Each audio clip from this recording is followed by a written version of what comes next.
42% reservation Rahul Gandhi గారు ఏదైతే Kamareddy declaration లో చెప్పారో దాన్ని ఈరోజు మన ముఖ్యమంత్రి గారు దాన్ని ఒక ఛాలెంజ్ గా తీసుకొని రెడ్డి బిడ్డ అయినా కూడా ఈ రోజు 42% తెలంగాణలో మేము అమలు చేస్తాము అని చెప్పి కులగణన చేసి ఒక ఆర్డినెన్స్ తీసుకొచ్చి ఆర్డినెన్స్ తోటి అదేవిధంగా మేము కేబినెట్ లో కూడా దాన్ని ఆమోదం తెలిపి ఆ తర్వాత మేము బిల్లు రూపంలో అసెంబ్లీలో ప్రవేశపెట్టి బిల్లు కూడా పాస్ చేసుకుని మరి అది గవర్నర్ గారి దగ్గరికి పంపినప్పుడు గవర్నర్ ఒక సంతకం పెట్టేసి ఉంటే అక్కడ ఎక్కడ సమస్య వచ్చి ఉండేది కాదు. ఇప్పుడు రోజు 42% తోటి మొన్నటి నోటిఫికేషన్ లో ఎలక్షన్స్ జరిగి ఉండేవి. బీజేపీ డ్రామా వల్ల మొత్తం తల్లకిందులు అయిపోయింది. బీసీల ఆశలన్నీ కూడా అడియాశలు అయిపోయినాయి.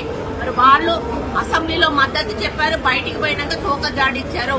మేము హైకోర్టులో వేస్తే హైకోర్టులో కౌంటర్ వేస్తారు, సుప్రీంకోర్టులో వేస్తే సుప్రీంకోర్టులో కౌంటర్ వేసి ఈ రోజు ఆ బిల్లు పాస్ కాకుండా చేసి బీసీలకు అన్యాయం చేశారు. వీరికి ఎందుకు అడ్డుపుల వేయాల్సిన అవసరం ఉన్నది? అంటే బీసీలు మనుషులు కారా?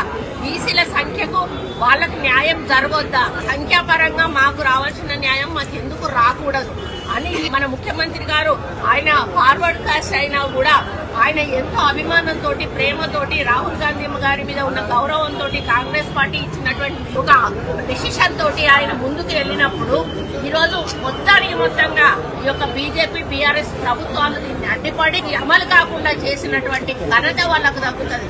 ఈ రోజు బీసీల పాపం వాళ్ళకు కొట్టుంది. ఎందుకంటే వాళ్ళు మీ కోర్టులో ఉంది, మీరు మాట్లాడండి, ప్రధానమంత్రితో మాట్లాడి అది అమలు చేపిస్తే మీకే వస్తుంది క్రెడిట్, మీరే తీసుకోండి, మాకేం అభ్యంతరం లేదు. కానీ మాకు బీసీలకు మాత్రం 42% కావాలి.